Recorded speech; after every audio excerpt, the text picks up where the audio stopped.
I had to press OK that I agree to be recorded. Okay, okay. So you agree now? Absolutely, yeah. The scribe Masorah of the liturgical Pentateuch, now in Oxford, wrote a short poem around the micrographic panel that opens the book of Exodus. I quote, "He, the scribe, understood great deeds, complete in the sacred craft, beautiful in Masorah for embroidery, that was set above in full, and matched here below. Writing them with pleasure, may the scribe live and never die." End quote. With these words, the scribe actually described the main components of his work: the copying of the biblical text, the sacred craft, and the two types of the Masoretic annotations. The small Masorah, Masorah Parva, which was set below between the text columns and in the margins, included short statistical notes to a word or expression, the lemma, in the core biblical text and marked the differences between written and oral forms.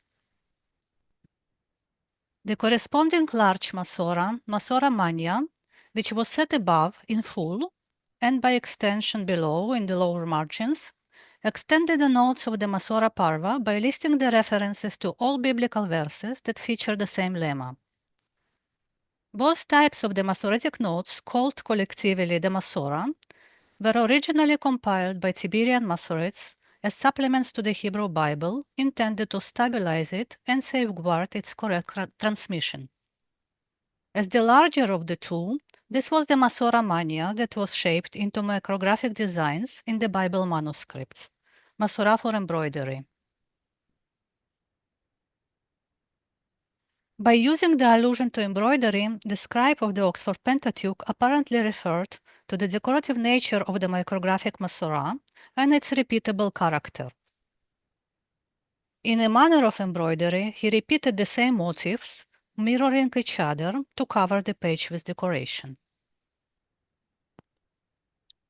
The decoration of the folios that open the biblical books in the Oxford Pentateuch, produced in Franconia around 1300, is a typical example of what we commonly designate as Ashkenazi micrography.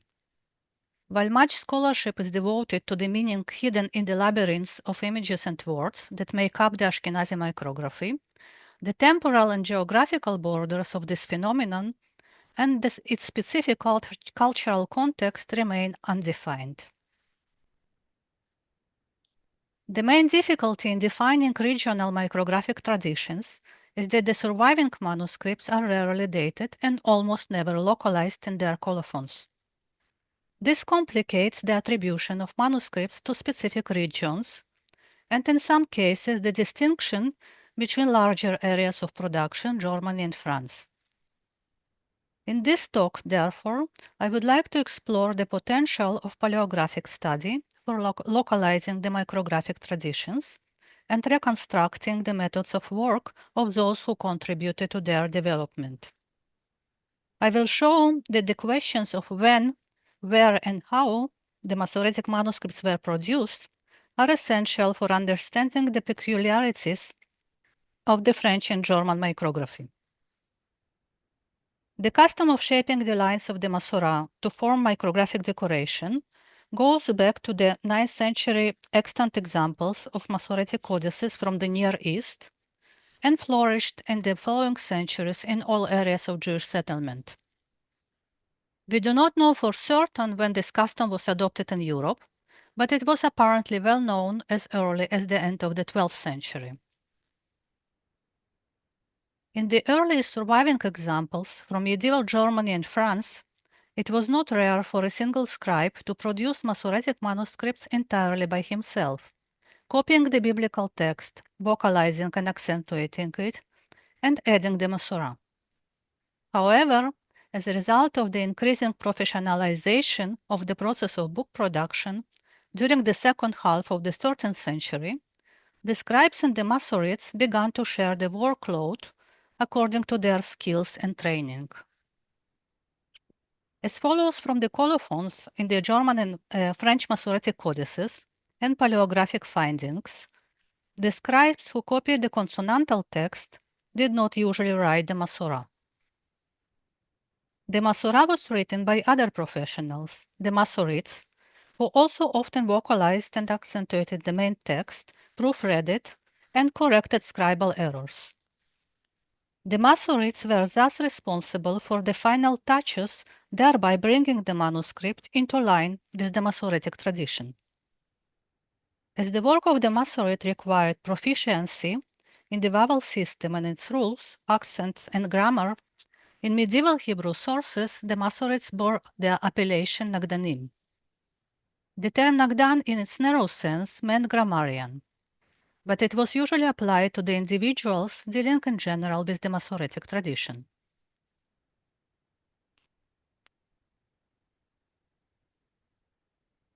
The scribes, by contrast, did not have to be well versed in grammar, rather, they had to be proficient calligraphers. Thus, the scribes and the Masoretes became two distinct kinds of professionals, and the division of the work between them determined the stages of manuscript production.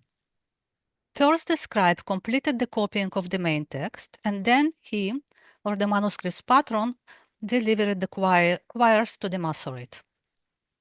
As the textual content of the micrographic decoration was more or less the same as that of the linear Masorah, the execution of micrography naturally fell within the purview of the Masoretes. One of the peculiarities of the French tradition of Masoretic manuscripts is that the micrography was largely confined to the margins. Micrographic images rarely intruded into the physical space of the biblical text and never affected its layout, so the scribe did not have to leave space for decoration and may not even have known how much micrography will be included. Seen on the screen is an example of one of the most lavishly decorated French codices, the well-known Ilona Pentateuch from around 1300. The manuscript derives its name from the micrographic depiction of the prophet Yonah swallowed by a fish, which illustrates the text of this folio. The biblical text of the Yonah Pentateuch was copied by the principal scribe Baruch and another anonymous scribe. The Masorah was mostly written by the Masorete Itzhak. The Masoretic material that forms Itzhak's micrographic designs usually extends the set of the Masoretic lists written linearly in the upper and lower margins and typically links itself to the specific lemmas of a given folio. The transcription of the Masorah of the Yonah folio shows the correspondence between its various Masoretic components, the lemmas in the biblical text, and the related Masorah Parva and Masorah Mania, linear and micrographic. In his work, Itzhak achieved a harmonious balance between the Masoretic content and micrographic designs. He usually rendered the Masoretic lists that formed the images in their entirety without sacrificing their integrity and coherence for the sake of the decoration. However, it is not always clear why Itzhak chose to decorate certain folios and not others. The images scattered in the margins do not reflect any uniformly planned decorative program for the entire codex. They sometimes appear on the folios that open the biblical books, thereby emphasizing where the book starts, but unsystematically, so that not all opening folios are decorated. In other cases, the micrographic decoration was added for purely aesthetic reasons. As the parchment of this manuscript is rather thin, the images added on its one side showed through on the other side, which was apparently considered improper for a deluxe manuscript. Itzhak therefore often added a reversed image on the other side of the folio to cover the contours of the image that showed through. Shown on the screen are two sides of the same folio. The Yonah Pentateuch, which I presented as an example of the French micrographic tradition, had in fact never been properly localized. From the earliest publications to the more recent ones, its production was attributed to Germany, northern France, or the territories in between, such as Lotharingia. The lack of mention of the place of production in this and many other Masoretic manuscripts makes it sometimes difficult to attribute them to either France or Germany, or to speak of regional traditions of micrography. To overcome this obstacle, the main method used in this study is based on paleographic evidence. By distinguishing the hands of the scribes and Masoretes that share the copying of one manuscript and tracing them in other manuscripts, it is possible to establish the groups of codices produced in the same town and professional setting. The more manuscripts can be attributed to the same group, the higher the probability that at least one of them will be dated and/or localized in its colophon. This enables us to localize and establish relative chronology for the entire group. In the case of the Yonah Pentateuch, the hand of its Masorete Itzhak could be identified in another liturgical Pentateuch, today in Parma. In both manuscripts, his script is easily recognizable due to its distinctive characteristics, the style of writing, morphology of individual letters, and graphic elements, such as the signs marking the end of the Masoretic lists and the abbreviation for the tetragrammaton. These are highlighted in red on the screen. Although the Parma Pentateuch does not have a colophon, its successive owner wrote that this manuscript was vocalized, added the Masorah, and proofread by Itzhak, who arrived from Bressuar, a town in Aquitaine. The hand of the scribe of the Parma Pentateuch's biblical text, Nathan, could be identified in two other Masoretic manuscripts, today also in Parma. The Masorete of one of them, Yosef ben Itzhak from Archiac, also in Aquitaine, led to additional three codices that share the same scribal hand. By following the hands of the scribes and Masoretes, thus 7 manuscripts could be attributed to the same group that must have been produced in the same geographical area, most probably in the same or nearby towns. The only manuscript in this group that refers to the actual place of its production is the Kennicott Pentateuch. In its colophon, the Masorete Yosef not only stated that he came, not only stated that he came from Archiac, but also that he completed the vocalization and the Masorah in the town rendered in Hebrew as Carinia. The name of the town Carinia most probably derived from the Latin Cariniacum. Most French towns associated with the toponym Cariniacum are situated in the Duchy of Burgundy. These are Charny, Charigny, Charnay-le-Châlons, and Charnay-le-Macon. For the first three, however, little or no evidence of Jewish communities could be found. Moreover, given that these are small villages, it is difficult to imagine that a large number of manuscripts of such a good quality would have been produced there. In contrast, according to archival sources, Charnay-le-Macon and other villages around Macon were home to numerous Jewish communities, which cultivated fields and vineyards. Therefore, this was most probably the place of production of the Yonah Pentateuch and other manuscripts in this group. Localizing the production of the Yonah Pentateuch group in the Duchy of Burgundy implies that not only the dated codices in the group, but also the undated ones were produced before 1306. In 1306, when Philippe the Fair expelled the Jews from the Kingdom of France, the Jews of the Duchy of Burgundy, which was outside royal control, shared the fate of the Jews of the kingdom and had to leave.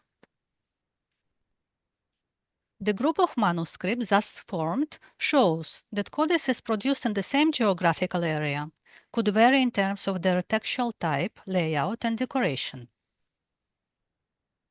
With regard to the decoration, it should be noted that in contrast to the Yonah Pentateuch, other manuscripts in this group include only a few micrographic images, However, these are executed in a similar style and reflect the same approach to the compositional arrangement on the page and textual content. Other manuscripts that can be evidently attributed to France, north or south to the Loire, or to its eastern borderlands with Germany, vary in their style and artistic repertoire, but are consistent in their approach to micrography.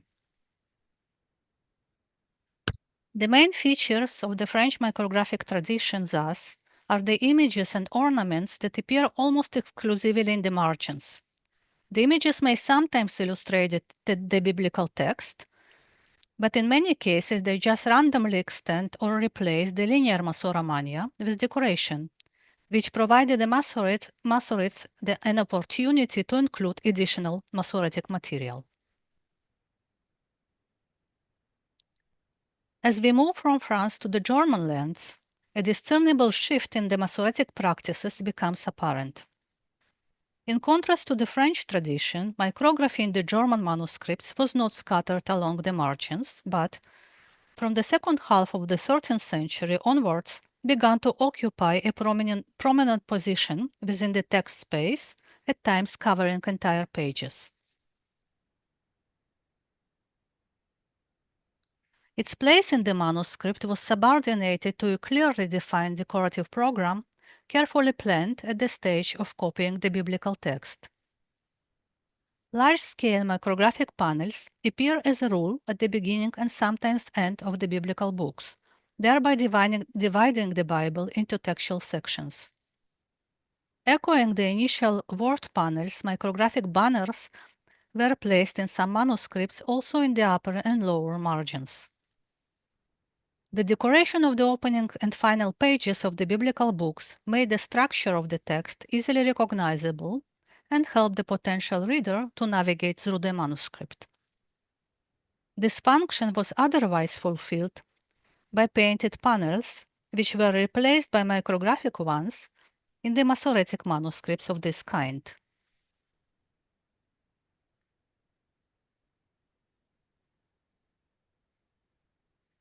The earliest dated codex with large micrographic panels, the Sofer Bible, produced by the scribe Masorete Yehuda ben Yehuda in 1264, reflects the process of gradual substitution of painted decoration by micrography. The panel that opens the book of Isaiah displays a drawn ornament of scrolls enclosing the initial word and is devoid of micrographic elements, as seen on the left. Other opening panels in this Bible were executed in micrography, forming complex compositions around the initial words seen on the right. In another Masoretic Bible produced at a later date by the same Masorete Yehuda ben Yehuda, the decoration exclusively consists of micrographic panels which open the biblical books. The different approach of the German and French Masoretes towards the implementation of micrography, which may appear insignificant at the first glance, had profound implications for the work of the Masoretes, the content of the Masorah, and as a result for the entire concept of micrography. The introduction of the large-scale micrographic compositions significantly increased the amount of Masoretic material included in each manuscript, which in turn led to a considerable rise in the workload for the Masoretes. Possibly a result of these factors, the professionals involved in producing Masoretic codices in Germany began to subdivide themselves not only into the scribes and Masoretes, but also into the Masoretes responsible for the linear Masorah and those who carried out the micrographic decoration. The multiplicity of the Masoretic hands in German manuscripts suggests several scenarios for collaboration. In the aforementioned Oxford Pentateuch from around 1300, the scribe of the main text, Asher, was also responsible for the micrography. However, the linear Masorah in the entire manuscript was written by another Masorete, whose script and abbreviations are different from those of Asher as shown on the screen. In another manuscript from around the same time, the linear Masorah was written by one hand. The work on the micrography around the initial words of the biblical books was shared by two additional Masoretes. The turnover of these two Masoretes does not correspond either to textual or codicological structure of the manuscript. They interchanged sometimes in the same choir and were obviously working under the same roof, so that they could jump in any time to work on this or another folio. This and other patterns of cooperation between several Masoretes in the same codex hint at the existence of professional workshops in Germany that specialized in writing the Masorah and vocalization, so these were not scribal workshops, which I discussed elsewhere in detail. The need to engage additional Masoretes whose only responsibility would be the production of micrography was not only a result of the considerable increase in the quantity of micrography, thus placing an additional burden on the Masoretes. It was also a result of the skills and training required for decoration. Not every Masorete who was an accomplished grammarian and capable of producing meticulously the linear Masorah was also a skilled artist. The best example of the lack of artistic skills on the part of some Masoretes is a group of manuscripts, the Masorah of which was written by the Masorete Avraham. In one of them, today in New York, the main text was copied by the scribe Pesach ben Ephraim. The Masorah was added entirely by the Masorete Avraham, including the micrographic panels that open the biblical books. However, in the second manuscript copied by the same scribe, Avraham wrote only the Masorah Parva and linear Masorah Mania. The micrographic panels that open the biblical books were carried out by another anonymous Masorete. The comparison between Avraham's micrographic panels in the New York Prophets and Writings and those of the second Masorete in the Oxford Bible reveals significant stylistic differences between them. The micrography of the second Masorete includes much more Masoretic material, shaped into geometrical patterns and floral ornaments, which cover the entire surface of the panels.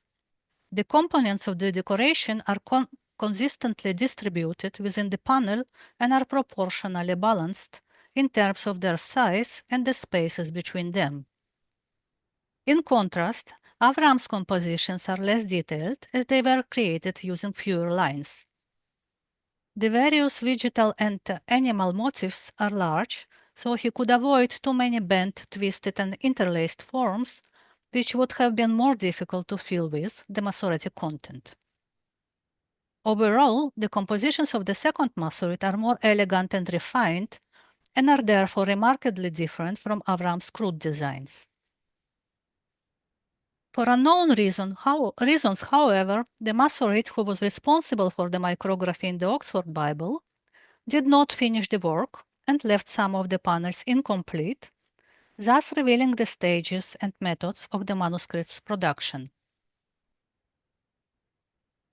The incomplete panels indicate that first the biblical text and the entire linear Masorah were written, and afterwards the choirs were given to the second Masorete. He was supposed to add the micrographic panels that open the biblical books. The second Masorete first sketched the decoration in plummet, but used ink for details that were not meant to be overwritten with micrography. In the third manuscript, with the linear Masorah copied by Avraham, the decoration of the initial panels was omitted entirely, although the scribe did leave a lot of space for it around the initial words. This space was obviously intended to host micrographic panels by another Masorete, who eventually did not join the team. The incomplete or entirely missing micrographic decoration, even though the preparations were made for it, is a common phenomenon in German Masoretic manuscripts. As was true of any type of decoration, the micrographic Masorah belonged to the last stage of the manuscript production and was in fact an optional part, which could be included, partly included, or entirely left out. The division of copying tasks between the Masoretes into two blocks, the necessary linear Masorah and the optional micrographic one, may therefore signal a change in the perception of the Masoretic apparatus as a single corpus in terms of its functions.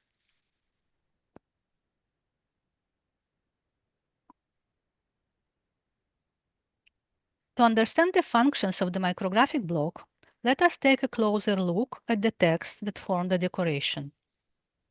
The development of large-scale micrographic compositions naturally led to the need to generate extra Masoretic material for micrography. The extra material usually included the Masoretic lists of general character that did not find place in the linear Masorah. Such are the list of Sdarim in specific books, Hilufim, and so on, which were not directly necessary for the accurate transmission of the biblical text.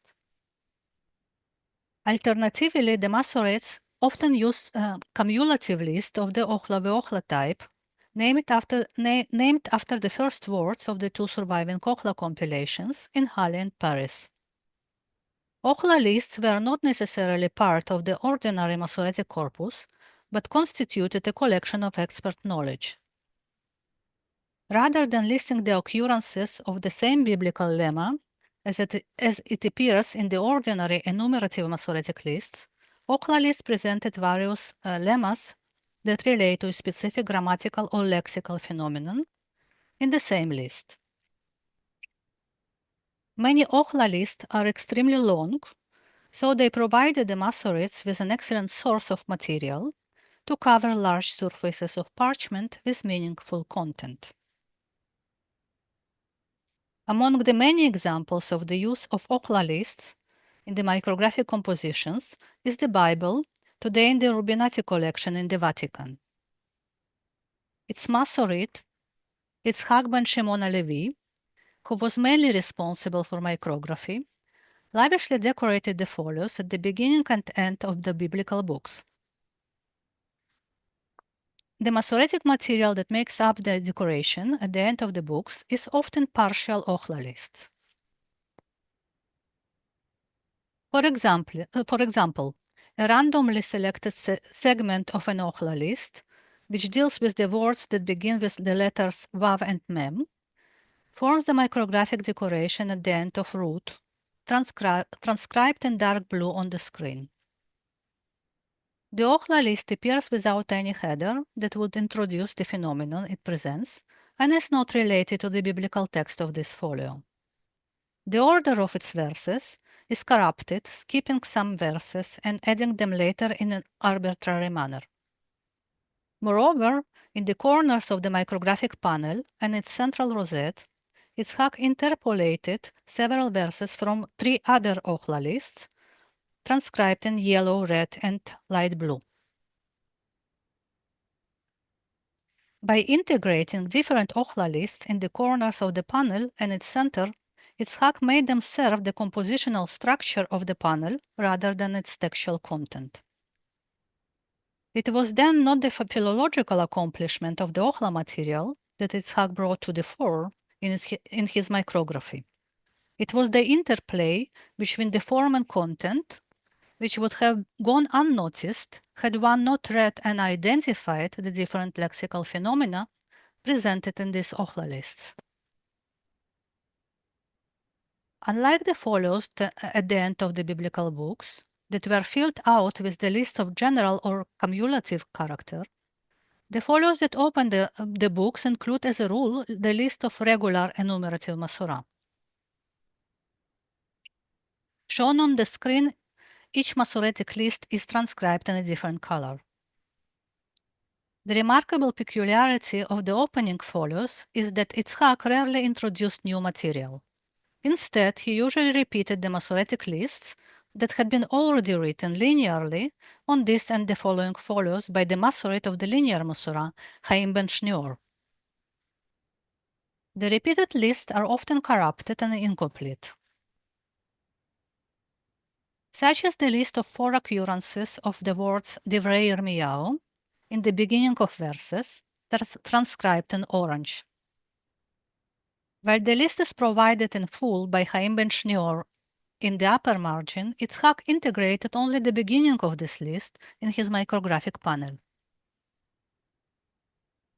These features of the micrographic Masorah in the Urbinati and other German Bibles suggest that, unlike in France, the textual status of micrography in Germany was different from that of the linear Masorah.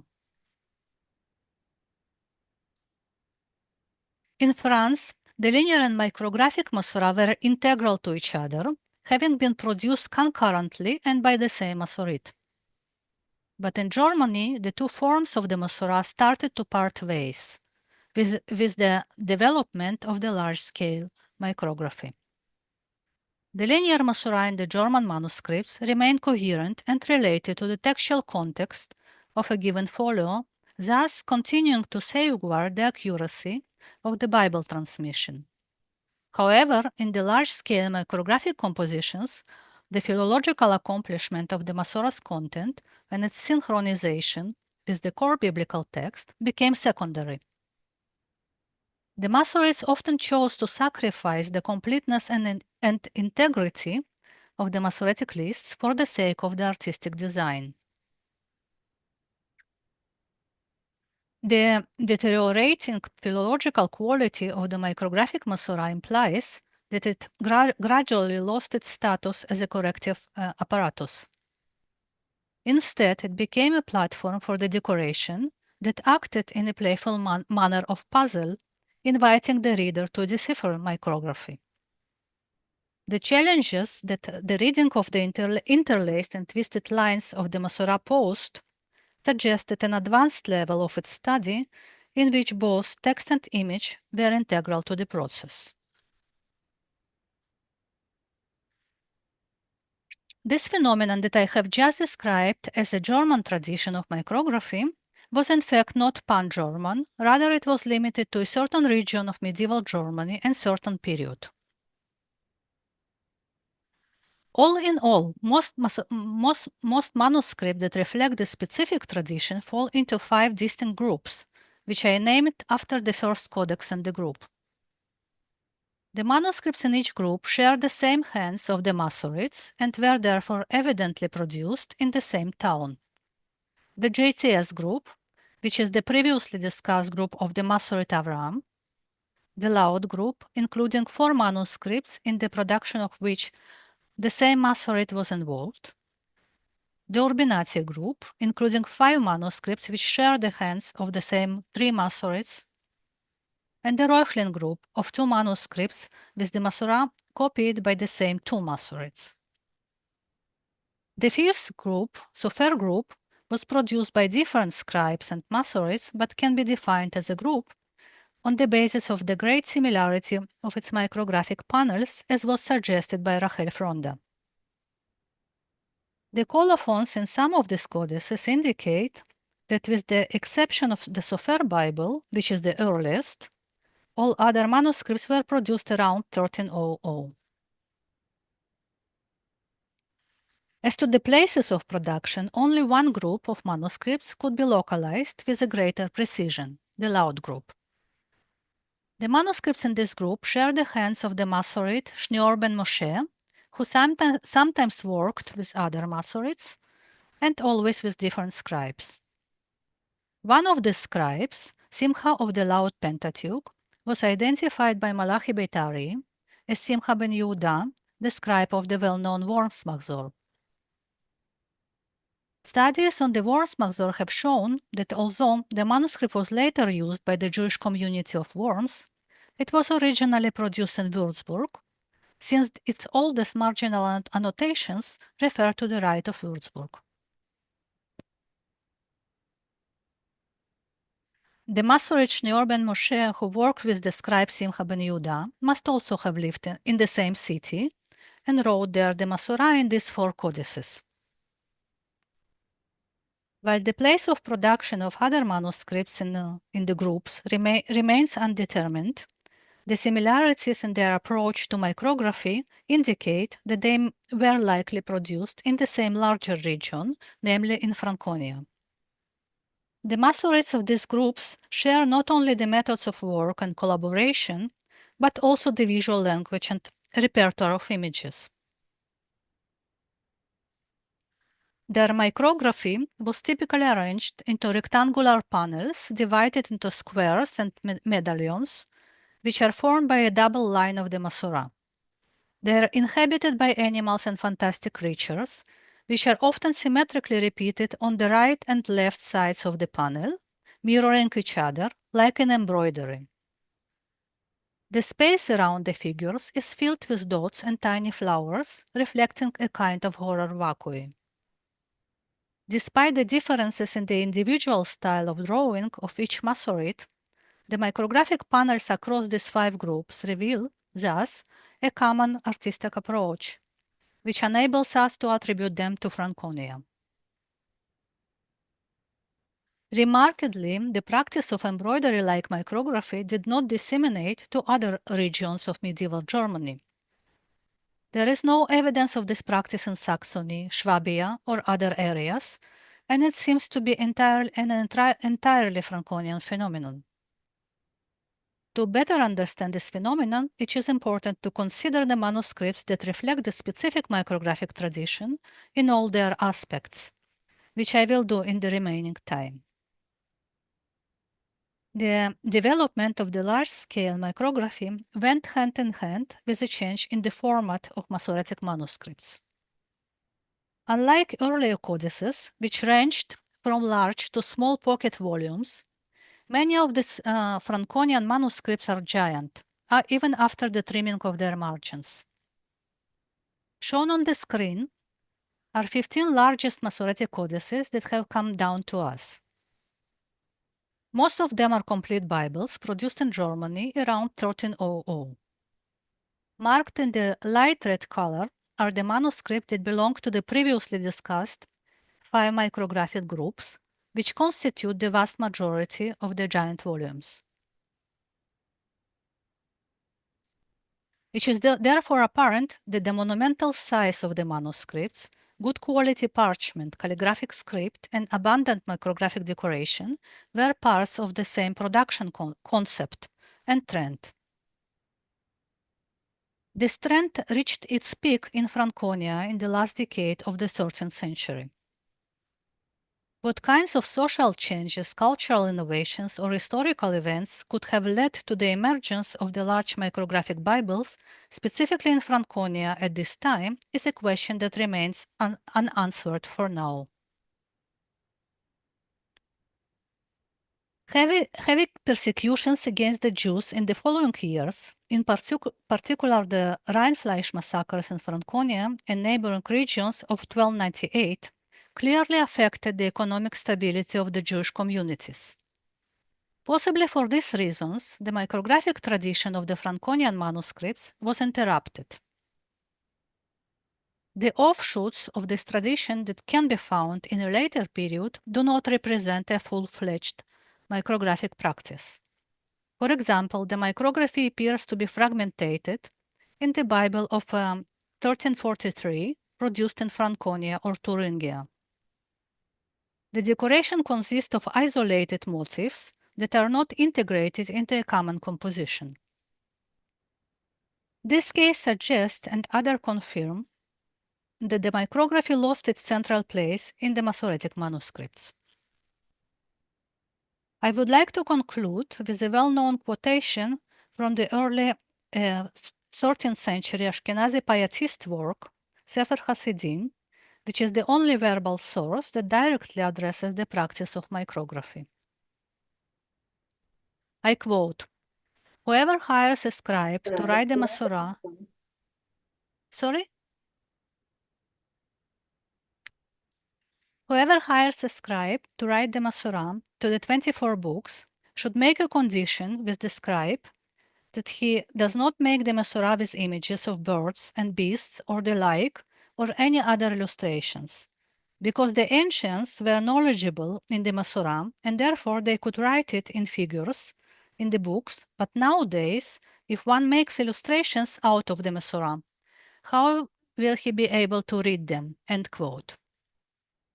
To the author of Sefer Hasidim, shaping the Masorah into ornamental designs was an ancient Jewish tradition and thus legitimate.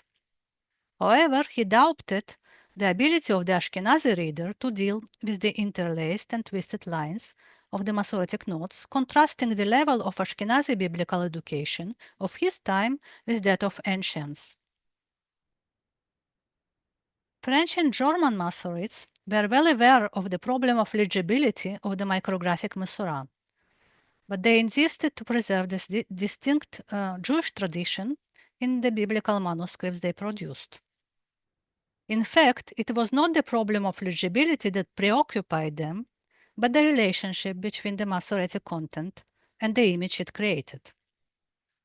Their approaches to micrography oscillated between two extremes, Masorah as a text and Masorah as a decoration, that culminated in embroidery-like micrographic designs in Germany. Although the specific reasons for the emergence of the two different micrographic traditions remain unclear, it is likely that they had to do with the different scholarly backgrounds, social and economic factors, and historical experiences of the two communities. Thank you.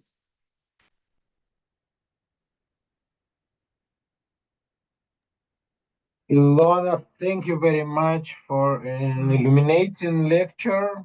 I personally enjoyed it very much. And finally, I was always asking myself how people read these Masoretic text in panels. So now I feel that I'm in company with Rabbi Yehuda Hasid, and you also explained how not to read. So I think that audience has questions. So please. Thank you so much. Sorry, it's not a question. No, it's not a question. I'm so impressed by this wonderful lecture. So Thank you, Sarit.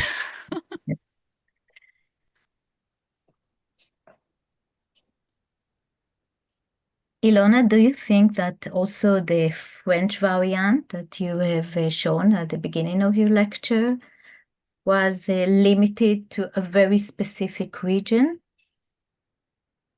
In France. So far we see the tendency to remain always marginal. It's all over France. But you know, the main problem is that we don't. So this is exactly the importance of localizing the manuscripts. We don't have so many localized codices to know if it's can be concentrated in one region. But my feeling is actually in France it's all over. So we have examples from northern France, which is manuscripts which are attributed to northern France. I have to admit that I don't have examples from southern France. I don't think they used micrography actually. Or do you know anything about it? I will be happy to hear. No, it wasn't so developed. There is something, but not very developed, and something entirely else. So you're right. But I think it was not developed into a tradition in southern France. Yeah, so that's interesting. So the more manuscripts we can localize, then we will have a clear picture of where the traditions actually belong. Yes. Yes, this is a wonderful lecture. I'm so impressed by this lecture because it's the first time that you define this phenomenon. First of all, to divide between the French and German traditions, and also to define the German tradition as a Franconian tradition. We have been always assumed that it was a product of Franconia, as many other manuscripts, not only in Masorah. Lisa is here, and she can say a lot about it. But I think this is the first time that we have here a solid basis for it. Yeah, thank you. I find it also very interesting, but also it also goes as a contrast because it actually does not exist in Rhine. It does not exist in, and from there we do have localized manuscripts. There is no micrography or whatever. So yeah, but it's I still maybe someone of you from you could have an idea why in Franconia, why in this year, why in these years. Yes, I think that in Franconia, book art developed not only in the field of micrography, also illuminated manuscripts with painting. It was a center of book production. The Rashi manuscript was written in Würzburg in 1233. So, yeah. So it's the Rashi manuscript, Ilona, belongs to the same group as Mailand Ambrosiana and Wrocław 1106. So this is one group, and it was written in Würzburg. So yeah, but again, I still find it when it's really an explosion of micrography, starting with Sofer Bible. Before, also in this group of Ambrosiana, there is little micrography just in the margins. There is something happens there. It's sudden. All of the sudden it's just an explosion of micrography, all pages. Something that we didn't have before, and that's why I also kind of hesitant about comparing directly to, you know, to painted panels. Painted panels were always. So it's not something that it's, as you say, it's flourishing in Franconia in this period. But it's not something new, right? But in Germany, it was the first time that books were illuminated was also in the region of Franconia. Yeah, but it's in the sources of the 13th century, right? Yeah. Yeah, so it's earlier. May I add something? Yeah, now Aliza and then Eva Freumovich wanted to raise hands, so she wanted to say, yeah, please, Aliza. Okay. You don't see me, you do see me? Okay.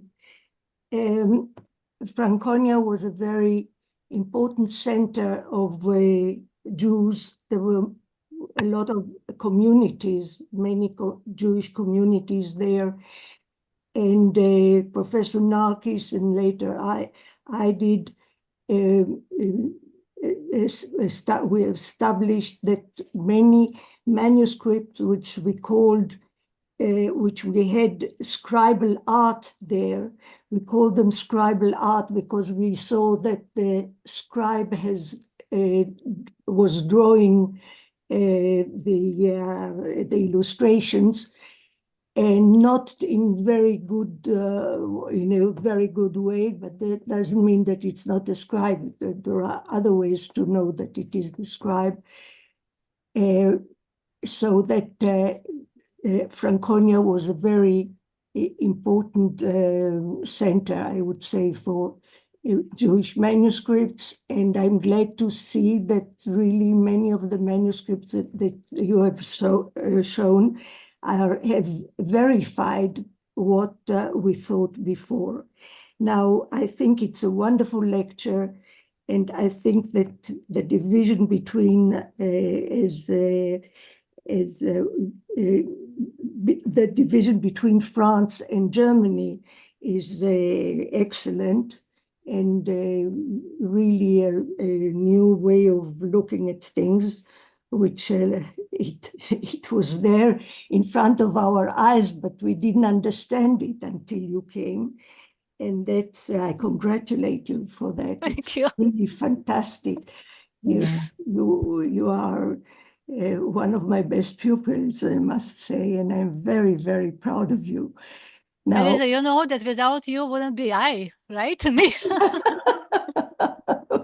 Well, but you have grown above your teacher, and that's the most important thing. I always think that my students should be more than the teachers, you see, and your students will be greater than you, and so on. Otherwise, you wouldn't be a good teacher. So I take it as a compliment that you have achieved something like that. But we have to see, I don't know anything about manuscripts in Lutherania and other things.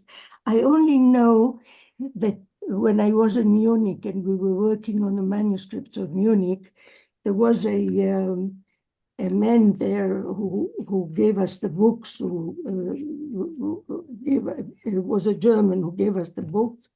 And one day he spoke to his friend on the telephone or together, I can't remember. And he was talking not in high German, but I understood every word he said. And I said, be careful not to speak something secretive because I understand what you're saying. What are you speaking? What kind of... So he said, I'm speaking Franconian. And this Franconian was Yiddish. And I understood everything he said. So we have to think about it because Yiddish, the Franconian Yiddish and the Franconese is the same language. I mean, the Jews have taken from Franconia this language, and it is in Yiddish. In some parts of Germany, you know, different parts of Germany have a different Yiddish. But this Franconian Yiddish really showed me that a large population lived there and spoke like that. So this is important. And the new thing is really France. Now we have to find and see if we have other places or if what we say is scribal art, all the vast manuscripts. I always wanted a student of mine to make a doctorate of the Franconian manuscript, so to speak, to find out whether they came from Franconia. But no one was found, maybe because the illustration were not very nice. But one has to really look at these scribal art things and see whether they are really from Franconia or from other places. And yeah, I also would suggest stop calling it scribal art because these are different people. They are not scribes. Yes, but this is... I know what you mean, of course, yeah. I know that you know what I mean, and I urge you to do that. It will be easier for your eyes than reading the Masorah words, but I think we can really put down, for sure, locate manuscripts which were done in Germany. About France, I do not know, really. But now I know, I've learned from you. No, I have to, if I can comment on the last point, I have to admit that localizing French easier than the German ones because they are much more dynamic. Yeah. The script is much more nuanced in different regions, and German is just more or less the same. Yeah, that's true. That's true. The square script, I mean.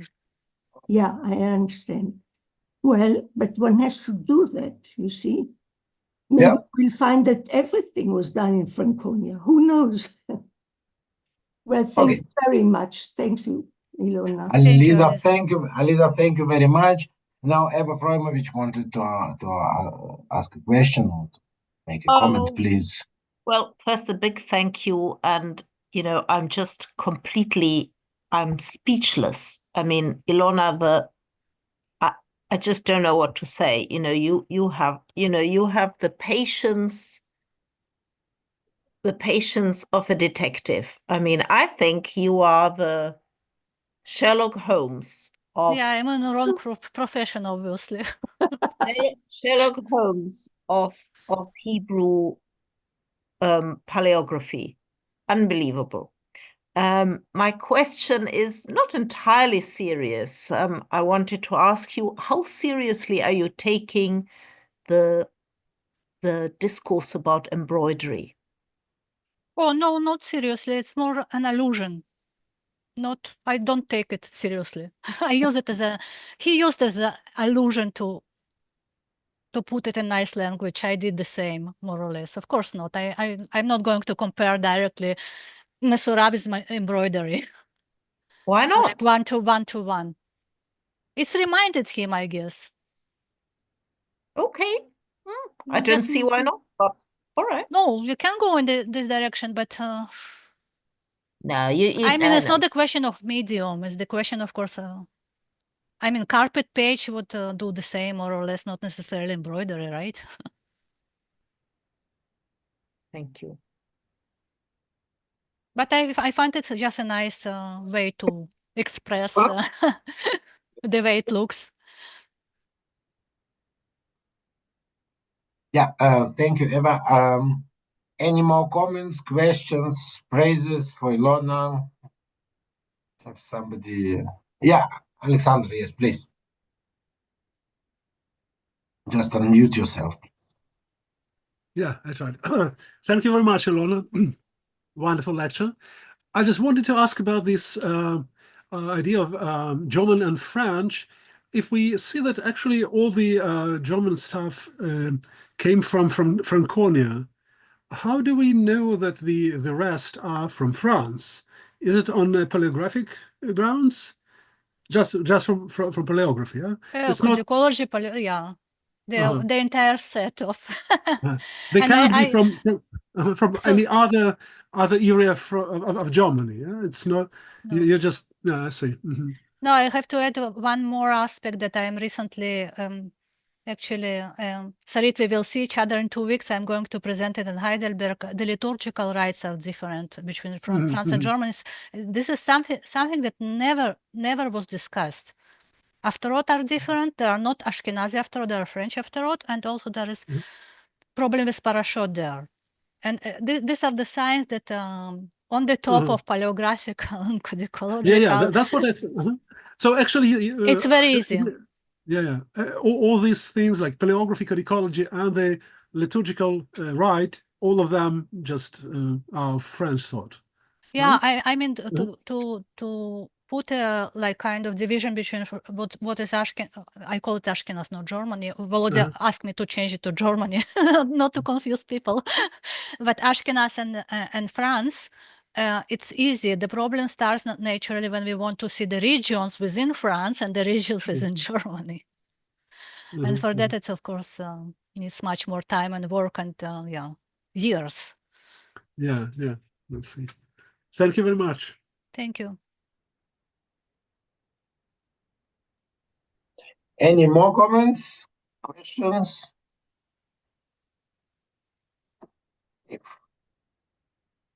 If nobody has something to ask or to say, so I would like to thank you, Ilona, again for really fascinating lecture, and I would like to thank Irit for fascinating lighting of candles, and to wish all of us Chag Hanukkah Sameach and a good and peaceful 2025.